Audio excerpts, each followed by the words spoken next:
As you just know, we spoke about the gay marriage case just last segment before the Supreme Court. Millions of people following it, of course, but they can't see what's actually happening inside the courtroom. Well, my next guest, he wants to change that. Just wrote an op-ed piece in the Times making the case for cameras inside the highest court in the land.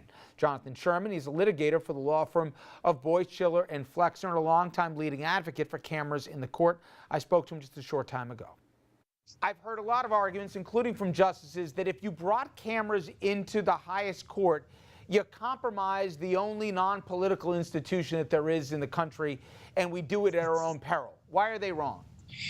You always change the dynamic of the act of justice when you bring individuals of the public in to watch what happens. In our system, both our jury system and, more broadly speaking, our civil monitoring system, the First Amendment, we tend to presume that the public gets to see, unless there is an overriding purpose, an overriding and clear and imminent danger that the function of the government can't be done. So, for example, in the case of the Supreme Court, if you have audio tapes that everyone can listen to by pressing a button on the New York Times website, why can't you have videotapes?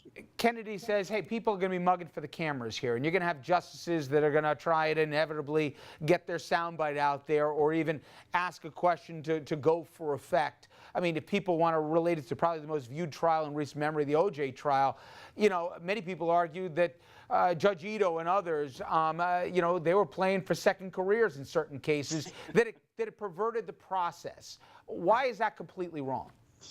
I don't know that it's completely wrong, and I don't know that it was wrong. I don't know that it was wrong in the OJ case. I do think that high-profile trials are part of our political culture. They always have been. And being seen by the public is part of the process of subjecting yourself to the government system. So the mugging for the cameras and the fear that justice won't be done are general propositions that don't stand up to scrutiny when you take a look at the experience of cameras in all of the states except New York, or most of the states' trial courts except New York. Why is the public punished for things that happen in the courtroom because the nature of the case is high profile? And don't get me wrong, punishment it is. I'm curious, have you had this conversation with a partner of your firm, David Boyce, who probably was involved in the most political of cases, obviously Bush v. Gore? Mm-hmm. And does he believe that if there were the sunlight, if the cameras were in there and the American public basically got to hear the arguments and the rationales and the questions from the court, in effect deciding a presidency, that we would have more or less confidence in the court and how they reach that decision or not? I've actually never talked to David about the confidence question. I have talked to him many times about the question of cameras. He's a very strong believer in cameras. He's a strong believer, I think, generally in information and in the proposition that Justice Holmes and Brandeis believed in, that we're on our own in a democracy. We govern ourselves. Rich, not a single verdict in 50 years has been reversed because of the adverse effect of pretrial publicity that involved a televised trial. If every attorney I've had here who's ever appeared before the High Court said, you get about 30 seconds into your opening statement, they'll cut you right off. And more than that, that you get a visceral, honest exchange of ideas because they're just trying to get to it. Does it change where they can go now because now all of a sudden we have pictures that go with the story? It's a very good question, possibly, but the same is true of audio. The same is true of having Adam Liptak and Jan Crawford and you in the courtroom summarizing what is said. I have a great difficulty believing that there would be a change, but I also have great difficulty believing it matters. If someone is in the Supreme Court and he is going to argue, or she is going to argue, appoint and is swayed by the fact that the public happens to be interested and watching. It tells you something about the advocate and maybe about the social stigma that should go with a particular point of view. Jonathan, end of the day, you think in our lifetime we see cameras in the Supreme Court? Yes, and I have ideas. Yes, I do. Hey, great stuff. I happen to agree with you. I'm going to see what the panel's got to say. Jonathan Sherman, thank you so much for a few minutes. I really appreciate it. Not at all, Rich. Thank you. Okay, guys, before we get to the inevitability as to whether or not they will or won't be in there, Mark, you've argued before the Supreme Court. I instinctively say, wait a minute, if they're deciding who's allowed to be married in this country, who gets health care, who the next president in effect should be in terms of what's admissible or what isn't, why doesn't the public have a right to know? You know what? We live in a world of instant gratification right now. Why isn't it enough that they post the transcript online half an hour after the argument? Why is it not enough that in most of the big cases, not all, most, they make audio immediately available? Some in audio. all the cases, it's historically available. But this isn't more of a non-issue than you would imagine. Well, counsel, let me let me rebut give this you for this. 1 second. You know better than anybody, Yeah. the four of you, that when you're presenting in front of a court, facial expressions matter. You throw your hands up if somebody says something, it's going to obviously have an There's impact. press to report all that stuff. Let me tell you why this is a ridiculous non-issue.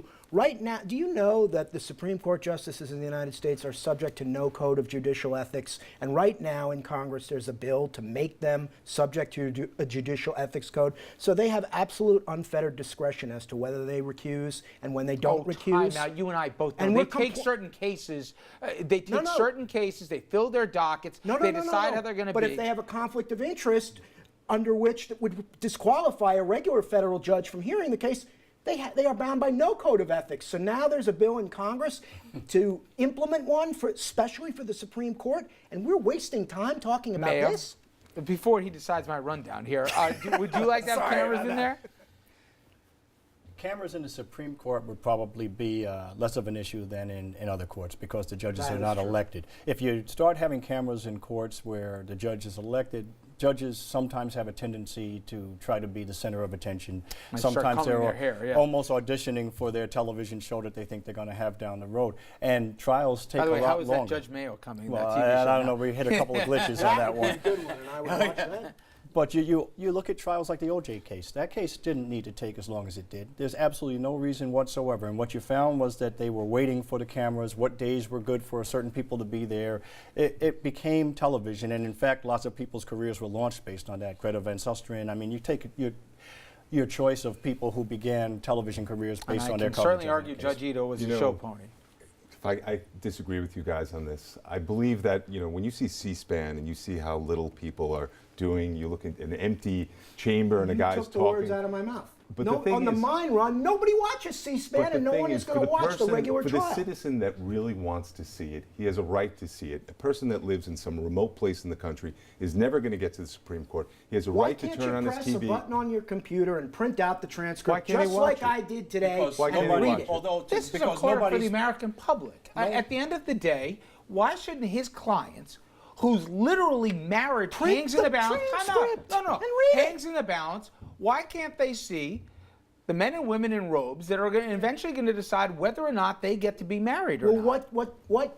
let's flip that on its head. What in the Constitution entitles them to see that when they have alternate Mark, adequate access? The debate is what's in the Constitution that entitles them to even get married. We're talking about decisions. Well, I don't know about that, and that's why it's not going to be decided on constitutional grounds. It's a political case. It's going to be I love how decided you on political ask grounds. me what's in the Constitution, then you tell me it's not going to matter on constitutional The grounds. Constitution, What do you the Due think? Process Clause means what they say it means. It's not in there. I would like cameras in the Supreme Court because for the entertainment value. I'd like to see what's It's not going on in there. entertaining. It's boring. For some person like me, it is entertaining, but albeit for the normal person, it might not be. But I don't have a problem with it. If they're going to have audio feeds, why not have cameras in there? I think it's important for people to understand what's happening in government. We vote for these people. You know, the rates of people voting is down. Right. People's faith in the government is down. I think it's important for people to see that it works sometimes. I'd rather and have on a them have case, a code Richard, of to judge- judicial and on a ethics. case, That's what I would case rather like have. this, in an area of law that people felt locked out of the legal system, for them to see someone fighting for them, I think it's inspiring, and I think it's something that they should be able to view without question. Well, To the New Doug's York Court point, of though, to Appeals Doug's shows point, them. you look at all these cases. If you look at the OJ case, most of the country thought they knew what should have happened there. Most of the country had no idea what the testimony was. They didn't get a chance to see any of the witnesses, or they saw the 2 seconds on CNN of what a particular witness was saying. If you have the entire trial available for people to watch, now they still won't watch the entire trial, but if they did, at least then people have a better idea as to whether a witness is really a good witness, Yep. what that person actually said. You get the full context, not just the little 5 seconds that's Right, snippet but that you see. trials are even more offensive because that's tried in the courtroom, not in the courtroom of public opinion. People begin to bandy about ideas. Jurors, there's a presumption they follow instructions, ignore Mark, the media. they'll wrap me, They but I don't got a really question do for you. that. Do you believe if the public saw how the justices conducted themselves, they'd have even more faith or less faith in the judicial branch? Honestly, I don't think it would make a whit of a difference. Everybody knows Bah, what's humbug going on on you. there who wants to know. No, that's not It's true. Rich. That is In not the New true. York Court of I'm Appeals- interested in this stuff Listen, here, listen. okay? And I think there's more than In 13 the- people in- like me that are watching In the New C-SPAN. York Court of Appeals, our analog, our state analog to the Supreme Court, every single argument is live webcast, including arguments that I've done. Do you think it makes any difference in public confidence in either institution? Less so in the appellate courts than in the trial court. Right, right. To Mark, I say, all right, we want you to Makes get your job involved easier, here. that's good. Unlike Mark, I think you have an opinion on this. So head over to Facebook and Twitter and sound off on our question here tonight. Should cameras be allowed in the Supreme Court? All right, when we come back here, we saw this unfold here a couple nights ago and even tension last night. How should police deal with protesters who clearly go too far? We all know you can't start a fire or assault an officer, but is it difficult to prosecute people during a violent protest, especially after officials like a mayor says to some people, it's okay to protest? Do the lines change? We'll be right back.